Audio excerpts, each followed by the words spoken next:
Have you ever passed a pet store and seen the puppies from the window and just wanted to take one home? Me too. They're just so darn cute. So, most of the puppies that come from pet stores are from puppy mills. Puppy mills are a facility that are for breeding puppies, and they are legal in the United States. Puppy mills don't really have a good rep on them. They're not very sustainable, and they're not cruelty free. They definitely do have some abusing and some animal unjust to them. They really don't take care of them like how we would with our dogs and cats and animals that we have in our house that we consider family. Especially in the United States, we really just have the empathy with animals, and we always keep them around, and we love them, and we rub their bellies, and we scratch their heads, and animals to us are just something that are like family. So people should consider where they are purchasing their dogs from, because puppy mills really aren't the right place, and you should really look into where you're trying to buy them and not support puppy mills. So no dog should have to live the way that dogs are prisoned in puppy mills. So puppy mills with dogs, they are in cages, and they are only for money. That's what the puppy mill breeders see them as, money. They live in cages for their whole lives, and they barely get to live their lives like a dog really should. So according to the article's Buyers Beware, the problem with the puppy mills and backyard breeders states they are confined and squalid over crowded cages with minimal shelter from extreme weather and no choice but to sit and sleep in their own excrement. I know I would not like to live like that. Like, that must be depressing. The dogs must be depressed and sad and not know how a dog should really live, living in a situation, in an environment like that. That does not sound pleasing, does it, to you? So another problem that we are facing regarding puppy mills is inbreeding. Inbreeding is a really big health issue that happens with puppy mills, and why your dog or my dog or your neighbor's dogs might have a health issue because they were inbred.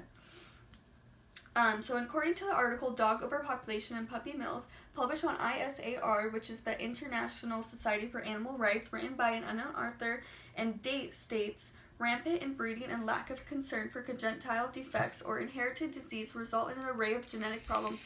Puppy mills are largely responsible for making deafness a characteristics of Dalmatian, hip dysplasia common in German Shepherds, Rottweilers, and many other large breeds.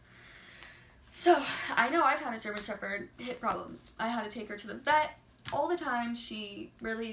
Her last days of living were because she couldn't walk on her back legs. So that could be something that happened to you or your neighbor. Which brings me to my next point, which is really upsetting, is the health issues.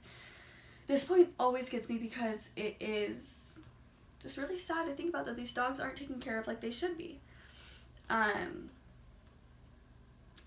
According to an article called 5 Common Illnesses That Occur in Puppy Mill Dogs and Why You Should Always Adopt, published on One Green Planet in 2017, written by Michelle Neff, states health problems on puppy mills can include epilepsy, heart disease, kidney disease, hip dysplasia, diabetes, blood disorders, and so many more. Puppy mills don't keep their dogs on a good health regimen. They don't take them to the vet. They don't give them the right quality of food that they should be eating. They don't give them sanitary water. They live in cages above one another, and they live in like chicken coop cages, so there's wired cages, and imagine one goes to the bathroom, the other one goes to the bathroom, the other one goes to the bathroom, it falls on each other. It's just a big mess of health issues that are awaiting to happen. In the article, Veterinary Problems in Puppy Mill Dogs, published and written by the Humane Society of the United States, published in 2012, states, dogs in puppy mills often suffer from an array of potential and potentially life-threatening vet problems due to overcrowding and unsanitary conditions. Like I just said, like, the whole situation that the dogs have been in puppy mills just cause so many health issues, like fleas, anything you can name that can happen to a dog, they're happening to the dogs in the puppy mills. So in that case, are you ready to hear about the alternatives that you can do to avoid puppy mills?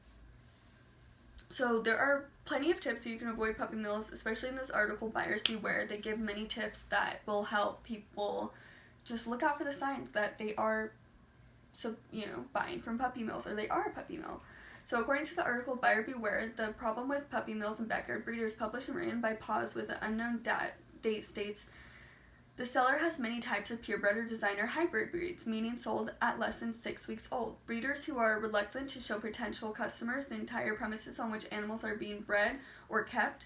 Breeders who don't ask a lot of questions of potential buyers, and no guarantees. Responsible breeders make a commitment to take back the pet at any time during the animal's life, no matter the reason. Those are the signs that you can look out for if you are ready to stop supporting puppy mills. According to the article 3 Shady Things Pet Stores Don't Want You to Know, published by ASPCA on their ASPCA website in 2018, states most pet store puppies are sourced from commercial dog breeding operations, also known as puppy mills, where making a profit takes precedence over the animals' lives. So in my opinion, I would say just don't do pet stores. They're all about money making. They're all about the not the animal's life. They're all about just taking the customer's money, and they always upcharge. Like, a dog shouldn't be that expensive. They're only that expensive because they are a money making machine, how they see them. But if you're willing to look around and take the time, shelters can be a great place to find a dog that suits your family. Shelters are great. People take their puppies to the shelters. People take their purebreds to shelters. People who buy their first dog and they're like, oh wait, this is too much work, they take their dogs to the shelter. So look at the shelter first, because you might find the dog that you were initially looking for. So according to the article Shelter vs. Breeder, published on National Humane Society in 2018, written by National Humane Society, states, adopting your next pet from a shelter not only saves lives of your new pet, but saves the lives of the next animal the shelter can rescue. The more pet owners who are convinced to adopt from a shelter instead of a breeder, the more animals that get to keep their lives.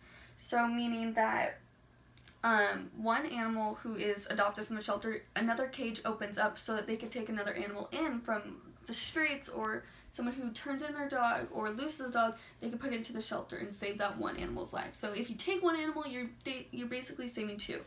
So that being said, there's a change that needs to happen, right? No animal should ever be harmed or endangered, especially for money. That's why I believe puppy mills should be banned from the United States. But the first step starts with you. Stop supporting puppy mills. Supporting puppy mills should be a crime. We should not support puppy mills in any way. Humane and health reasons are why I would never support puppy mills, and you shouldn't too. There are so many other options out there other than puppy mills. If you are ready to purchase or adopt a puppy, just think about where you are getting your puppy from.